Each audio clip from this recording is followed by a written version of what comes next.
ನಮಸ್ಕಾರ. ಎಲ್ಲರೂ ಹೇಗಿದ್ದೀರಾ? ಐ ಹೋಪ್ ಎಲ್ಲರೂ ಚೆನ್ನಾಗಿದ್ದೀರಾ ಅಂತ ಭಾವಿಸ್ತೀವಿ. ನಾವು ತುಂಬ ಚೆನ್ನಾಗಿದ್ದೀವಿ. ಇದು ಗುಬ್ಬಿ ಬರ್ಡೇ ಮತ್ತು ಜಾತ್ರೆ ಕೊನೆ ದಿವಸ ಎರಡೂ ಒಂದೇ ದಿವಸ ಇರುತ್ತೆ.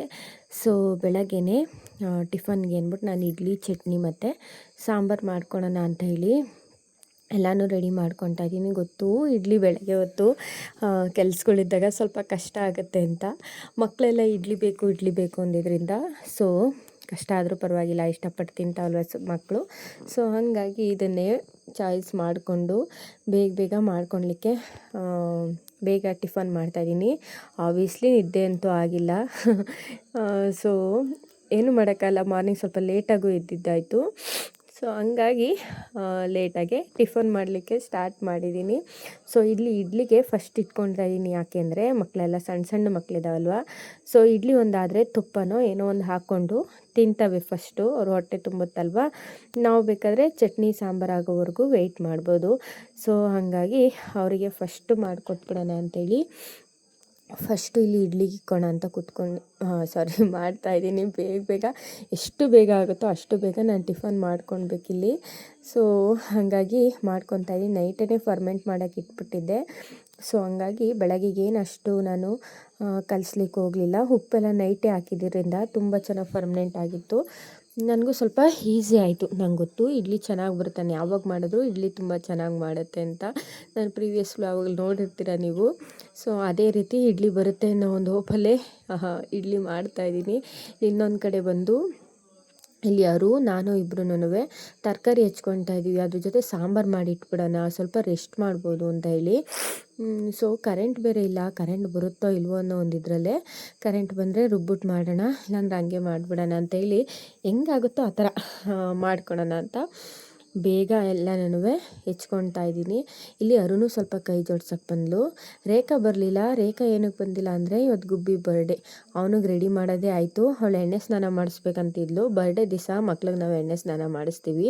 ಸೊ ಅವಳು ಎಣ್ಣೆ ಹಚ್ಚಿದ್ಲು. ಅವನ್ನೆಲ್ಲ ಮನೆ ಬಂದು ಒಳಗೆಲ್ಲ ಜಾರ್ತಾನೆ ಅಂದ್ಬಿಟ್ಟು ಅಲ್ಲೇ ಈಚೆ ಆಟ ಆಡಿಸ್ತಿದ್ಲು. ಸೊ ನಾನು ಇಬ್ಬರೇನೇ ತರಕಾರಿ ಎಲ್ಲ ಹೆಚ್ಕೊಂಡು ನಾವಿಲ್ಲಿ ಬೇಗ ನಮ್ಮ ಕೆಲಸಗಳನ್ನು ಮುಗಿಸ್ಕೊತಾ ಇದ್ದೀವಿ. ಅಂದರೆ ಎಲ್ಲರೂ ಇರೋದ್ರಿಂದ ಸೊ ಎಷ್ಟೇ ರಿಸ್ಕ್ ಅನಿಸಿದ್ರು ಕೆಲಸ ಸ್ವಲ್ಪ ಕಷ್ಟನೇ, ಅಂದರೆ ಈಸಿ ಆಗ್ತಾಯಿದೆ.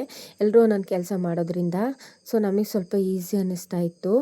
ಏನು ಅಷ್ಟೊಂದು ರಿಸ್ಕ್ ಅಂತ ಅನ್ನಿಸ್ಲಿಲ್ಲ. ಜನ ಇಲ್ಲ ಅಂದಿದ್ರೆ ಸ್ವಲ್ಪ ಎಲ್ಲ ಒಬ್ಬಳೇ ಮಾಡುವಂದರೆ ಸ್ವಲ್ಪ ಕಷ್ಟ ಆಗ್ತಾಯಿತ್ತು ಅನಿಸುತ್ತೆ.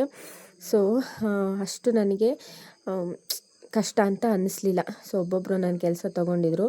ಸೊ ಹಾಗಾಗಿ ನನಗೇನಷ್ಟು ಕಷ್ಟ ಅನ್ನಿಸ್ಲಿಲ್ಲ. ಇನ್ನೊಂದು ಕಡೆ ಇಲ್ಲಿ ಇಡ್ಲಿನೂ ಅದೆಲ್ಲ ಹೆಚ್ಕೊಳೋ ಅಷ್ಟೊತ್ತಲ್ಲಿ ಇಡ್ಲಿನೂ ಬೆಂದಿತ್ತು. ಅದೇನು 20 ನಿಮಿಷ ಇದ್ದರೆ ಸಾಕು, ಬೇಗ ಬೆಂದ್ಬಿಡುತ್ತೆ. ಸೊ ಬೇಗ ಆಗುತ್ತೆ ಕೂಡ ಅಲ್ವಾ. ಸೊ ಇನ್ನೊಂದು ಕಡೆ ಇಲ್ಲಿ ತರಕಾರಿ ಎಲ್ಲ ಹೆಚ್ಕೊಂಡಿದ್ವಲ್ವ, ಅದನ್ನು ಬೇಯಕ್ಕೆ ಇಟ್ಕೊಳ್ತಾ ಇದ್ದೀನಿ.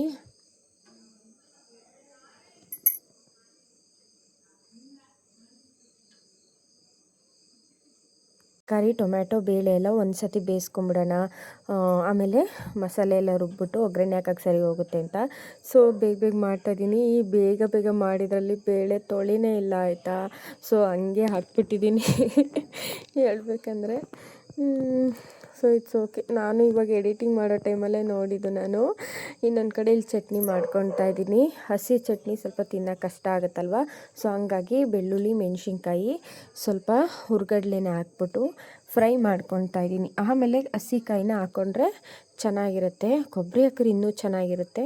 ಸೊ ನಾನಿಲ್ಲಿ ಹಸಿ ಕಾಯಿನ ಯೂಸ್ ಮಾಡೋಣ ಅಂತೇಳಿ ಹುರ್ಗಡ್ಲೆ ಚಟ್ನಿ ಮಾಡ್ಕೊತಾ ಇದ್ದೀನಿ.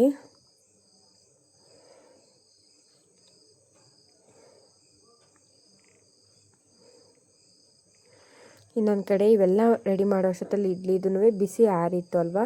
ಸೊ ಅದನ್ನೆಲ್ಲ ಒಂದು ಪಾತ್ರೆಗೆ ಹಾಕಿಟ್ಬಿಡೋಣ ಅಂತೇಳಿ ಬೇಗ ಹಾಕ್ಕೊತಾ ಇದ್ದೀನಿ. ಯಾಕೆಂದರೆ ಮಕ್ಕಳಾಗಲೇ ಒನ್ ಬೈ ಒಬ್ಬರು ಬರ್ತಾನೆ ಇದ್ರು ಆಯಿತಾ. ಹಶ್ವಾಗಿದೆ ಅಂಥೇಳಿ ಅವ್ರಿಗೆ ತುಂಬ ಹೊತ್ತು ಕಾಯ್ಸೋಕ್ಕೆ ನನಗಿಷ್ಟ ಇರಲಿಲ್ಲ. ಸೊ ಹಂಗಾಗಿ ಬೇಗ ರೆಡಿ ಮಾಡ್ಕೊತಾ ಇದ್ದೀನಿ. ಹೇಳಿದ್ನಲ್ಲ, ಇಡ್ಲಿ ಒಂದಾದರೆ ತುಪ್ಪನೋ ಸಕ್ಕರೆನೋ ಹಾಕ್ಕೊಂಡು ತಿನ್ಕೊಂಡು ಬಿಡ್ತಾರೆ. ಅದೇ ಆಗಿಲ್ಲ ಅಂದರೆ ಸ್ವಲ್ಪ ಕಷ್ಟನೇ ಹೇಳ್ಬೇಕಂದ್ರೆ. ಸೊ ಹಾಗಾಗಿ ಬೇಗ ನಾನು ಇಲ್ಲಿ ಮಾಡ್ಕೊತಾ ಇದ್ದೀನಿ. ಬಿಸಿ ಇತ್ತು ಆಯಿತಾ ಇಡ್ಲಿ. ನನಗೆ ಉಗುರೆಲ್ಲ ಒಂಥರ ಬಿಸಿ ಆಗ್ತಾಯಿತ್ತು. ಬಟ್ ಮಾಡಲೇಬೇಕು. ಸೊ ಆ ಥರ ಇದ್ದಾಗಲೂ ಏನೂ ಮಾಡೋಕ್ಕಾಗಲ್ಲ. ನಾವು ದೊಡ್ಡವ್ರು ಅಡ್ಜಸ್ಟ್ ಮಾಡ್ಕೋತೀವಿ, ಮಕ್ಕಳು ಆ ಥರ ಅಲ್ಲವೇ ಅಲ್ಲ. ಸೊ ಮನೇಲಿ ಚಿಕ್ಕ ಮಕ್ಕಳಿದ್ರೆ ಗೊತ್ತಾಗಿರುತ್ತೆ ಎಲ್ರಿಗೂ. ಎಲ್ಲರೂ ಆಮೇಲೆ ಬಂತು ಅಕ್ಕ ಏನಾದರೂ ಎಲ್ಪ್ ಮಾಡಿಕೊಡ್ಲಾ ಅಂತ ಹೇಳಿ. ಅವಳ ಕೈಲಾಗಿದ್ದು ಎಲ್ಪ್ ಮಾಡಿಕೊಡ್ತಾಯಿದ್ಲು. ಹೇಳ್ಬೇಕಂದ್ರೆ ಇನಿಷಿಯೇಟಿವ್ ತೊಗೊಂಡು ಬರ್ತಾಯಿದ್ಲು, ಮಾಡಿಕೊಡ್ಲಾ ಅಕ್ಕ, ಒಬ್ಬಳೇ ಮಾಡ್ತಿದ್ಯಾ ಅಂತ ಹೇಳಿ. ಇಲ್ಲಿ ನನ್ನ ಮಗನೂ ಇದ್ದ, ಅಮ್ಮ ನಾನೇನಾದರೂ ಮಾಡಿಕೊಡ್ಲಾ ಅಂತೇಳಿ ಅವನು ಸಣ್ಣ ಪುಟ್ಟ ಹೆಚ್ಚೆಲ್ಲ ಕೊಟ್ಟ. ಹೇಳ್ಬೇಕಂದ್ರೆ ಅಮ್ಮನೂ ಹೊರಗಡೆ ನೀರೊಲೆ ಕಾಯಿಸೋದು ಇದೇ ಆಗೋಯ್ತು ನಮ್ಮ ಅಮ್ಮಂದೂ ಹೇಳ್ಬೇಕಂದ್ರೆ. ಸೊ ಚಿನ್ನು ಮತ್ತು ಹರಿಣಿ ಇಬ್ಬರೂ, ಇವರು ಚಿನ್ನು ಸ್ಕ್ವಯರ್ ಹೇಳ್ಬೇಕಂದ್ರೆ, ಇಬ್ಬರೂ ಚಿನ್ನು ಅಂತಲೇ ಕರಿತೀವಿ. ಇಬ್ಬರು ಸ್ವಲ್ಪ ಮೇಜರ್ ಹೆಲ್ಪ್ ಅಂದರೆ ಇವರಿಬ್ಬರು ಮಾಡಿಕೊಟ್ರು ನನಗೆ. ಸೊ ನನಗಂತೂ ತುಂಬಾ ಹೆಲ್ಪ್ಫುಲ್ ಆಯಿತು ಹೇಳ್ಬೇಕಂದ್ರೆ ಇಷ್ಟು ಮಾಡಿಕೊಟ್ಟಿದ್ದು.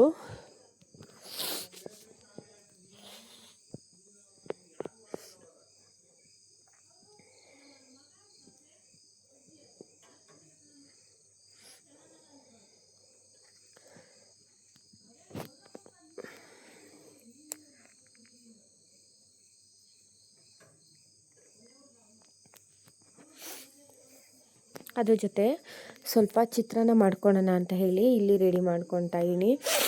ಚಿತ್ರಾನ್ನ ಅಂದರೆ ಆಲ್ಮೋಸ್ಟ್ ಎಲ್ರಿಗೂ ಮಾಡೋಕ್ಕೆ ಬಂದಿರುತ್ತೆ. ಸೊ ಇಡ್ಲಿ ಸಾಂಬಾರು ಚಟ್ನಿ ಇತ್ತಲ್ವ, ಸೊ ಚಟ್ನಿ ಜೊತೆ ಚಿತ್ರಾನ್ನ ಇದ್ದರೆ ಇನ್ನು ಸ್ವಲ್ಪ ತಿಂತಾರೆ ಅಂತ ಹೇಳಿ ನಾನಿಲ್ಲಿ ಚಿತ್ರಾನ್ನನೂ ಮಾಡ್ಕೊತಾ ಇದ್ದೀನಿ.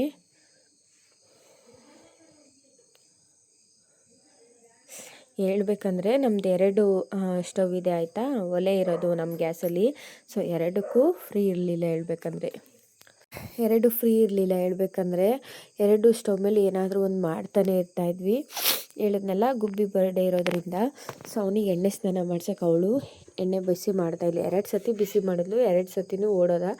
ಇವಾಗ ಏನೋ ಒಂದು ಭಯ ಇಟ್ಟಾನಾಗಲಿ ಎಣ್ಣೆ ಹಚ್ಚು ಅಂತ ಹೇಳಿದ್ಕೆ ಅವಳು ಎಣ್ಣೆ ಹಚ್ಚೋಕೆ ಹೋದ್ಲು. ನಮ್ಮನೆ ಮಕ್ಕಳನ್ನ ಹಿಡಿಯೋಕ್ಕೆ ಒಬ್ಬರು ಬೇಕು, ಅಷ್ಟು ತೀಟೆ ಮಾಡ್ತೇವೆ ಹೇಳ್ಬೇಕಂದ್ರೆ. ಇಲ್ಲಿ ಅಮ್ಮನೂ ಅಷ್ಟೇ, ನಾನು ಮೆಣಸಿನ್ಕಾಯಿ ಎಲ್ಲ ಹುರಿದಿಟ್ಟಿದ್ದೆ ಅಲ್ವ. ಸೊ ಅಮ್ಮ ನಾನು ಚಟ್ನಿಗೆಲ್ಲ ಕಾಯಿ ತುರ್ಕೊಡ್ತೀನಿ ಅಂತ ಇನ್ನೊಂದು ಕಡೆ ಕರೆಂಟ್ ಬರಲೇ ಇಲ್ಲ. ಸೊ ಹಂಗೇನೇ ಹುಳಿ ಬಿಟ್ಟು ಇಡ್ಲಿಗೆ ಸಾಂಬಾರು ಮಾಡಿದೆ. ನಾನೇನು ತರಕಾರಿ ಎಲ್ಲ ಹುಳಿ ಸಾರು ಮಾಡಿದ್ರೆ ಸೊ ನೈಟ್ಗೂ ಆಗುತ್ತೆ ಅನ್ನೋ ಇಂಟೆನ್ಷನಲ್ಲೇ ನಾನು ತರಕಾರಿ ಹೆಚ್ಕೊಂಡಿದ್ದು. ಬಟ್ ಕರೆಂಟ್ ಇರಲಿಲ್ಲ, ಹಂಗೆ ಮಾಡಿದೆ, ಇಡ್ಲಿಗೆ ಸಾಂಬಾರು ಥರ ಮಾಡಿದೆ. ಬಟ್ ಚೆನ್ನಾಗಿತ್ತು, ತುಂಬಾ ಚೆನ್ನಾಗಿತ್ತು ಹೇಳ್ಬೇಕಂದ್ರೆ. ಇನ್ನೊಂದು ಕಡೆ ಚಿತ್ರಾನ್ನನೂ ಮಾಡ್ಕೊತಾ ಇದ್ದೀನಿ ಹೇಳಿದ್ನಲ್ವ. ಬರೀ ಇಡ್ಲಿ ತಿನ್ನೋಕ್ಕಾಗಲ್ಲ, ಕೆಲವರು ಚಿತ್ರಾನ್ನನೂ ಆದರೆ ಹಾಕಿಸ್ಕೊಂಡು ತಿನ್ನಲಿ ಅಂತ ಹೇಳಿ ನಾನು ಈ ಥರ ಮಾಡ್ಕೊಂಡಿದ್ದು.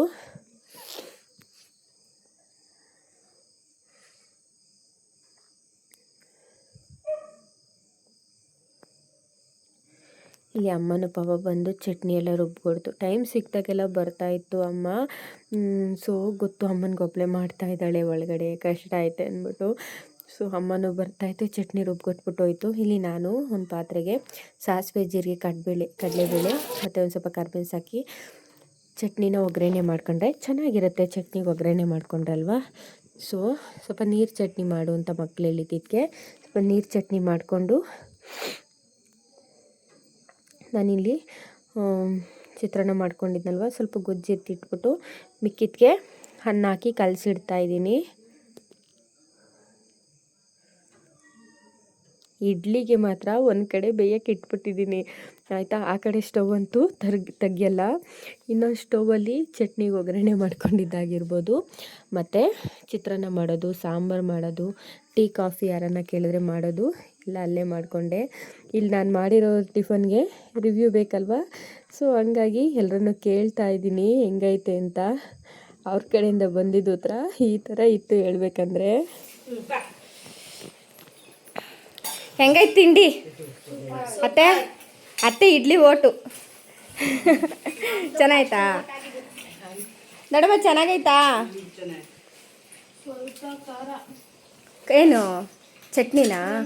ಚಿತ್ರಾನ್ನ ಖಾರ ಆಗೈತಾ? ಚಟ್ನಿ ಹಾಕೋ, ಇಲ್ಲ ಅಂದರೆ ಬಿಡು. ಹಂಗಾರೆ ಇಡ್ಲಿ ತಿನ್ನೋರು, ಚಿತ್ರಾನ್ನ ಖಾಲಿ ಆದರೆ ಖಾರ ಆಯ್ತು. ಎಲ್ಲರೂ ಟಿಫನ್ ಎಲ್ಲ ಮಾಡಿಕೊಂಡ್ರು. ನಂದು ಟಿಫನ್ದೆಲ್ಲ ಆಗಿತ್ತು. ಸೊ ಅವೆಲ್ಲ ಕ್ಲೀನ್ ಮಾಡ್ಕೊಂಡ್ಬಿಡೋಣ, ಪಾತ್ರೆ ತೊಳೆಯೋನೆಲ್ಲ ಒಂದು ಡಬ್ಗಾಗಿ ಇಟ್ಬಿಟ್ರೆ ಬೆಟರ್ ಅಲ್ವಾ. ಸೊ ಹಂಗಾಗಿ ತಿಂದಿದ್ದೆಲ್ಲ ಆದಮೇಲೆ ಒಂದು ರೌಂಡ್ ಕ್ಲೀನಿಂಗು ಆಯಿತಾ.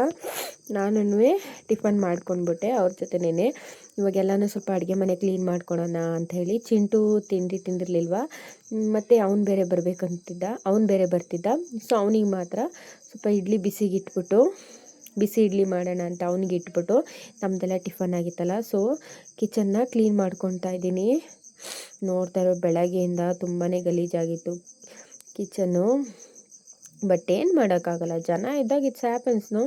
ನಾನೇನು ತಲೆ ಕೆಡಿಸ್ಕೊಳಲ್ಲ, ಯಾವಾಗಲೂ ಕ್ಲೀನಾಗಿರುತ್ತೆ. ಒಂದು ದಿವಸ ಗಲೀಜಾಗುತ್ತೆ, ಏನೂ ಮಾಡೋಕ್ಕಾಗಲ್ಲ, ಕ್ಲೀನ್ ಮಾಡ್ಕೊಂಡ್ರಾಯ್ತು. ಅದು ಗಲೀಜಾದರೆ ತಾನೇ ನನಗೆ ಕೆಲಸ, ನಾನು ಕ್ಲೀನ್ ಮಾಡ್ಕೊಳಕ್ಕಾಗೋದು. ಸೊ ನಿಧಾನಕ್ಕೆ ಮಾಡ್ಕೊತಾ ಇದ್ದೀನಿ. ಇಲ್ಲಿ ಇರೋ ಥರ ಸ್ಪೀಡಾಗಿ ನನ್ನ ವರ್ಕ್ ಆಗಲಿಲ್ಲ, ಸ್ವಲ್ಪ ನಿಧಾನಕ್ಕೆ ಮಾಡಿದ್ದೀನಿ. ಅದ್ರ ಜೊತೆ ಎಲ್ರಿಗೂ ಸ್ವಲ್ಪ ಟೀ ಮಾಡಿಕೊಟ್ಟೆ. ಟಿಫನ್ ಆದಮೇಲೆ ಟೀ ಕುಡಿತಾರಲ್ವ. ಸೊ ಎಲ್ರಿಗೂ ಟೀ ಬೇಕಂದ್ರು ಎಲ್ರಿಗೂ ಟೀ ಮಾಡಿಕೊಟ್ಟಿದ್ದಾಯಿತು. ನಾನೂ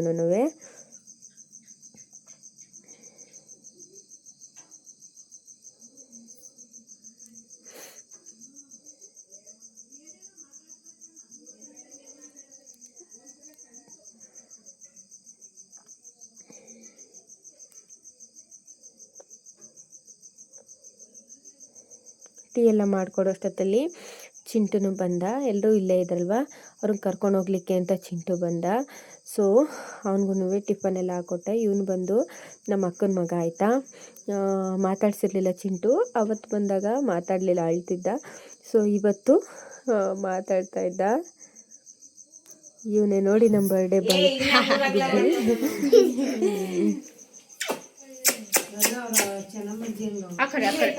ಅವನಿಗೆ ಹುಟ್ಟುಹಬ್ಬದ ಶುಭಾಶಯಗಳು ಮಗನೇ ಅಂತ ವಿಶ್ ಮಾಡ್ತಾ ಇದ್ರೆ ನಗ್ತಾ ಇದ್ದ. ಅವ್ನು ಹೇಳ್ಬೇಕಂದ್ರೆ, ಯಾರ್ದಪ್ಪ ಬರ್ತಡೆ? ನಿಂದು. ಹ್ಯಾಪಿ ಬರ್ಡೇ, ಥ್ಯಾಂಕ್ ಯು ಹೇಳು. ಹೇಳಲ್ಲ ಅಲ್ವಾ? ಹಾಂ ಹೇಳಲ್ವಾ?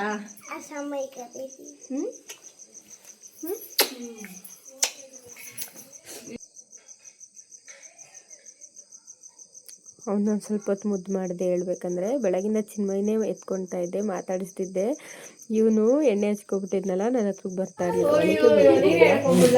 ಎಲ್ಲರೂ ಇದೆಲ್ಲ ಅಂದ್ಬಿಟ್ಟು ಮದುವೆ ಬರ್ಡೇ ಇಟ್ಕೊಂಡಿದ್ರು.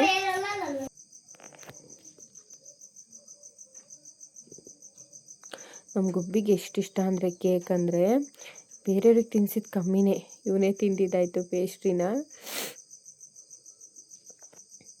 ತುಂಬಾ ಇಷ್ಟಪಡ್ತಾನೆ. ಇರಬೇಕಂದ್ರೆ ಅವ್ನು ಕೇಕ್ ಅಂದರೆ ತುಂಬಾ ಇಷ್ಟ. ಸ್ವೀಟ್ಸ್ ಅಂದರೆ ಆಲ್ಮೋಸ್ಟ್ ಇಷ್ಟ ಅವನಿಗೆ.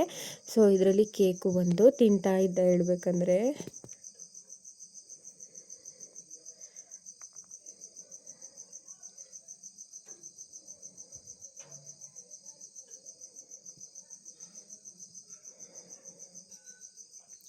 ಇವನು ಕರೆಕ್ಟಾಗಿ ಕೇಕ್ ತಿನ್ನಿಸಿದ್ದು ಅಂತಂದರೆ ಅವ್ರ ಅಪ್ಪ ಅಮ್ಮಂಗೆ ಬಿಟ್ಟರೆ, ಅಮ್ಮನಿಗೆ ಮಾತ್ರ.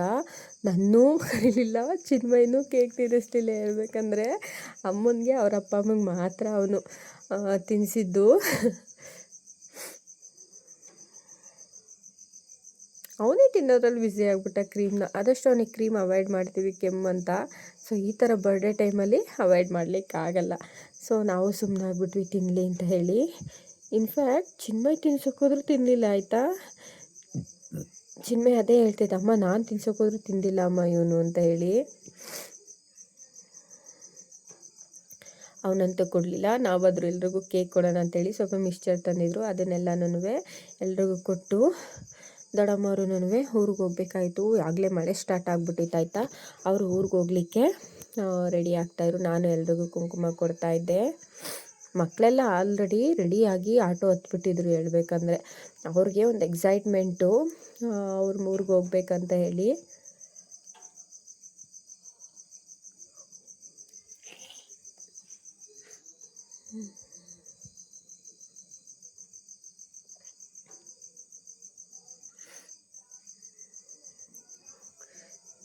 ಅಮ್ಮ ಚಿನ್ನಗೆ ಮುದ್ದು ಮಾಡ್ತಾ ಇರೋದು ಸರಿನಾ. ವೀಡಿಯೋ ಮಾಡ್ತಾ ಇದ್ದೀನಿ ಅಂತ ಇನ್ನೊಂದ್ಸತಿ ಮುದ್ದು ಮಾಡ್ತಾಯಿತ್ತು ರಿಪೀಟು ಆಯಿತಾ. ಇವ್ರು ಹೋಗುವಾಗ ಚಿನ್ಮ ಎಲ್ಲಿದ್ನೋ ಅಳ್ತಾನೆ ಇದ್ದಾನೆ. ಹೇಳ್ಬೇಕಂದ್ರೆ ಅವನಿಗೆ ತುಂಬಾ ಮಿಸ್ ಮಾಡ್ಕೊತಿದ್ದ ನಮ್ಮ ಮಾಮನ ಚಿಕ್ಕ ಮಗಳನ್ನ ಆಯಿತಾ. ಅಳ್ತಾನೆ ಇದ್ದವನು.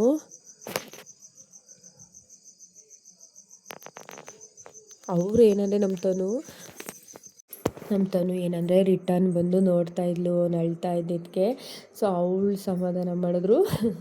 ಸಮಾಧಾನ ಆಗಲೇ ಇಲ್ಲ. ಹೇಳ್ಬೇಕಂದ್ರೆ ಅವನು ತುಂಬಾ ಮಿಸ್ ಮಾಡ್ಕೊತಿದ್ದ. 3-4 ದಿವಸ ಚೆನ್ನಾಗಿ ಆಟ ಆಡಿದ್ವಲ್ವ ಜೊತೆಯಲ್ಲಿ.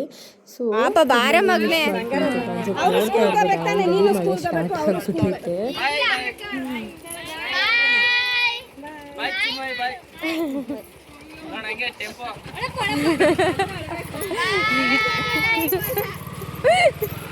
ಅವರು ಹೊರಟರು, ನಾವು ಮನೆ ಕಡೆಗೆ ಬಂದ್ವಿ. ಹೇಳ್ಬೇಕಂದ್ರೆ ಮಳೆನೇ ಮಧ್ಯಾಹ್ನ ಕಾಲೇ ಮಳೆ ಸ್ಟಾರ್ಟ್ ಆಗಿಬಿಟ್ಟಿತ್ತು.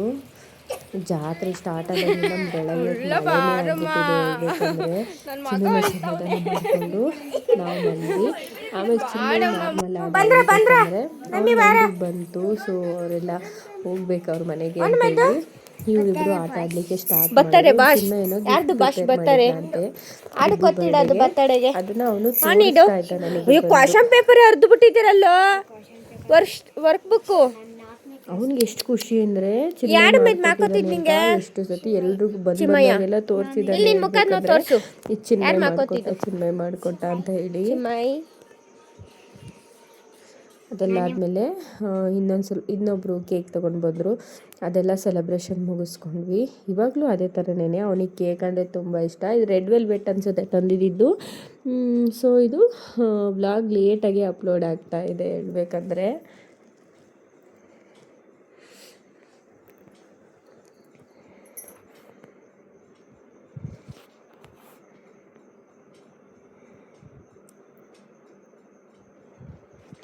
ಇಷ್ಟೊತ್ತಾದರೂ ಇವನು 10:30 ಆಗಿದೆ.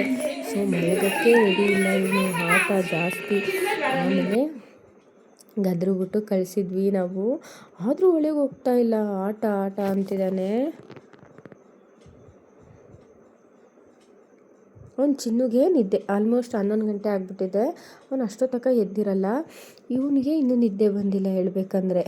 ಇವನಿಗೋಸ್ಕರ ಅವನು ಎದ್ದಿದ್ದಾನೆ ಹೇಳ್ಬೇಕಂದ್ರೆ. ಚಿನ್ನು ಅವ್ನ ಮೇಲೆ ಬೀಳ್ತಾನೆ. ಅವ್ನು ಮಲ್ಗೋಕ್ಕೆ ಹೋದ್ರು ಮಲ್ಗೋಕ್ಕೆ ಬಿಡ್ತಾ ಇಲ್ಲ ಇವನು. ಅಮ್ಮ ಕೊನೆಗೆ ಗದರಿಸ್ಬಿಟ್ಟು ಕಳಿಸ್ತು. ಇದು ನೆಕ್ಸ್ಟ್ ಡೇ ನಾನು ಕೆಲ್ಸಕ್ಕೆ ಹೋಗಿದ್ನಲ್ಲ, ರಿಟರ್ನ್ ಬರುವಾಗ ಚಿನ್ನು ಫೋನ್ ಮಾಡಿ ಅಮ್ಮ ಕೇಕ್ ತಮ್ಮ ನಾವು ಸೆಲೆಬ್ರೇಟ್ ಮಾಡೋಣ ಗುಬ್ಬಿ ಬರ್ಡೇನ ಅಂತ ಹೇಳ್ದ. ಸರಿ ನೆಕ್ಸ್ಟ್ ಡೇ ನಾನು ಇದನ್ನು ಕೆಲಸದಿಂದ ರಿಟರ್ನ್ ಬರುವಾಗ ಕೇಕ್ ತೊಗೊಂಡು ಬಂದಿದ್ದು. ಆಲ್ರೆಡಿ 2 ಕಟ್ ಮಾಡಿಸಿದ್ವಿ. ನಾನು ಸುಮ್ಮನಾಗಿದ್ದೆ ಅತ್ತಗೇನು ಬೇಡ ಅಂತ ಹೇಳಿ. ಚಿನ್ನು ಫೋನ್ ಮಾಡಿಬಿಟ್ಟು ನಾವು ಕಟ್ ಮಾಡೋಣ ತೊಗೊಂಡು ಬಾ ಅಮ್ಮ ಅಂತ ಹೇಳ್ದ. ಸೊ ಅವನ ಆಸೆ ನಾನು ಯಾಕೆ ನಿರಾಶೆ ಮಾಡಲಿ. ಸೊ ಹಾಗಾಗಿ ಬರುವಾಗ ಕೇಕ್ ತೊಗೊಂಡು ಬಂದಿದ್ದಾಯಿತು. ಇವತ್ತು ಮಳೆನೇ ಹೇಳ್ಬೇಕಂದ್ರೆ ನಾನು ಬರೋ ರೋಡಲ್ಲಿ ಮಳೆಗೆ ಸಿಗಾಕೊಂಡು ಅಲ್ಲೇ ಶಾರದಾ ಕ್ರಾಸಲ್ಲಿ ಸ್ವಲ್ಪ ಹೊತ್ತು ನಿಂತ್ಕೊಂಡಿದ್ವಿ. ಆಮೇಲೆ ಬಂದೆ. ಆಮೇಲೆ ಅದಕ್ಕೆ ಸ್ವಲ್ಪ ಲೇಟ್ ಆಯಿತು ಅಂತ ಅನ್ನಿಸ್ತು. ಇದು ಬರ್ಡೇ ಆಗಿ 2 ದಿವಸ ಆಗಿದೆ. ಸೊ ವ್ಲಾಗ್ ಬಂದು ಲೇಟಾಗೆ ಅಪ್ಲೋಡ್ ಆಗ್ತಾಯಿದೆ. ಬಿಕಾಸ್ ಟೈಮ್ ಸಿಗ್ತಾ ಇಲ್ಲ ಹೇಳ್ಬೇಕಂದ್ರೆ ನನಗೆ. ಸೊ ಸಾರಿ ಆಯಿತಾ. ಇವಾಗಲೂ ಅಷ್ಟೇ ಬರ್ಡೇ ಸೆಲೆಬ್ರೇಷನ್ ಎಲ್ಲ ಸಿಂಪಲಾಗಿ ಮಾಡ್ಕೊಂಡ್ವಿ.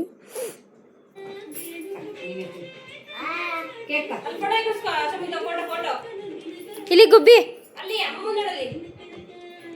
ನಮ್ಮ ಅಮ್ಮನ ಮಾತ್ರ 30 ಸತಿ ಕೇಕ್ ಕಟ್ ಮಾಡಿಸಿದಾಗಲೂ ಪಕ್ಕ ತಿನ್ನಿಸ್ತಾ ಹೇಳ್ಬೇಕು. ಯಾರಿಗೂ ತಿನ್ನಿಸ್ಲಿಲ್ಲ ಅವನು.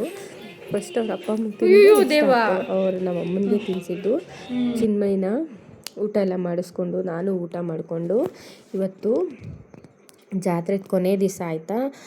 ಮಂದ್ಯಮ್ಮನ ರಾಶಿ ಅಂತ ಮಾಡ್ತಾರೆ. ಸೊ ಹಾಗಾಗಿ ಅದನ್ನ ನೋಡಲಿಕ್ಕೆ ಅಂತ ನಾವು ರೆಡಿ ಆಗ್ತಾಯಿದ್ದೋ. ಎಳ್ನೀರು ಕಿತ್ಕೊಂಬಂದಿರಲಿಲ್ಲ. ಎಳ್ನೀರಂತೂ ಬೇಕೇ ಬೇಕು ಇದಕ್ಕೆ. ಎಳ್ನೀರು ಕಿತ್ಕೊಂಬಂದಿರಲಿಲ್ಲ. ಹಿಂಗೆ ಅಪ್ಪನೂ ಕೆಲ್ಸಕ್ಕೆ ಹೋಗ್ಬಿಟ್ಟಿತ್ತು. ಸೊ ಇನ್ಯಾರು ಕಿರ್ಕೊಬರ್ತಾರೆ. ಹಂಗೇನೆ ಅಪ್ಪ ಸಂಜೆ ಬಂದು ನಮ್ಮ ಹಿತ್ಲಲ್ಲೇ ತೆಂಗಿನ ಮರಗಳವೆ, ಅದರಲ್ಲಿ ಏನಾದರೂ ಒಂದು ಸಿಗುತ್ತಾ ಅಂತ ಬಂದು ನೋಡ್ತಾಯಿತ್ತು. ಬಟ್ ಅದೆಲ್ಲ ತುಂಬ್ಗಾಯಿ ಕಾಯಿಗೆ ರೆಡಿ ಆಗಿಬಿಟ್ಟಿದ್ದವು, ಎಳ್ನೀರಿರಲಿಲ್ಲ. ಆದರೂ ಪಾಪ ಅಪ್ಪ ಆ ಕತ್ಲೇಲಿ ಆ ಮಳೇಲಿ ಏನೋ ಒಂದು ಸಾಹಸ ಮಾಡಿ ಒಂದು ಚಿಕ್ಕದು ಎಳ್ನೀರು ಸಿಕ್ತು, ತೊಗೊಂಡು ಬಂತು ಹೇಳ್ಬೇಕಂದ್ರೆ.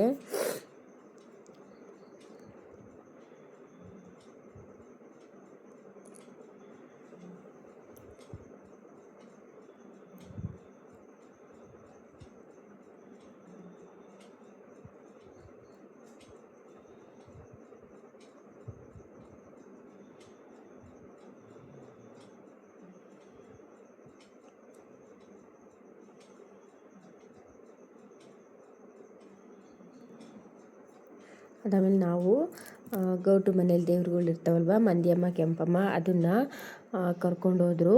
ಈ ಗ್ರಾಮದಮ್ಮನ ದೇವಸ್ಥಾನ ಇದೆಯಲ್ಲ ಅಲ್ಲಿ ಕುಂಡ್ರಿಸ್ಲಿಕ್ಕೆ ಅಂದ್ಬಿಟ್ಟು ಕರ್ಕೊಂಡೋದ್ರು. ನೋಡ್ತಾ ಇರ್ಬೋದು ಏನು ಲಕ್ಷಣವಾಗಿ ಕಾಣಿಸ್ತಿದ್ದಾರೆ ಅಮ್ಮದಿರಿಬ್ರು ಅಂತ ಹೇಳಿ. ತುಂಬ ಚೆನ್ನಾಗಿ ಕಾಣಿಸ್ತಿದೆ. ಇದು ಜಾತ್ರೆದು ಕೊನೆ ದಿನ ಆಯಿತಾ, ಇಲ್ಲಿಗೆ ಜಾತ್ರೆ ಮುಗೀತು ಅಂತಲೇ ಅರ್ಥ ಹೇಳ್ಬೇಕಂದ್ರೆ. ಸೊ ಪಟಾಕಿ ಎಲ್ಲ ತಂದಿರಲ್ವ, ತುಂಬ ಚೆನ್ನಾಗಿ ಹಚ್ತಾಯಿದ್ರು. ನಾನು ಇವತ್ತು ಅಷ್ಟೇ ಒಂದು ಮೋಲ್ಡ್ ಮೇಲೆ ಹೋಗಿ ಕುಂತ್ಬಿಟ್ಟಿದ್ದೆ ನೋಡಲಿಕ್ಕೆ ಅಂತ ಹೇಳಿ. ಸೊ ಆಮೇಲೆ ಇಳಿಸ್ಬಿಟ್ರು ಆಯಿತಾ, ಇಳೀರಿ ಅಂತ ಹೇಳಿ. ಅದೊಂದು ಬೇಜಾರಾಯಿತು ಹೇಳ್ಬೇಕಂದ್ರೆ.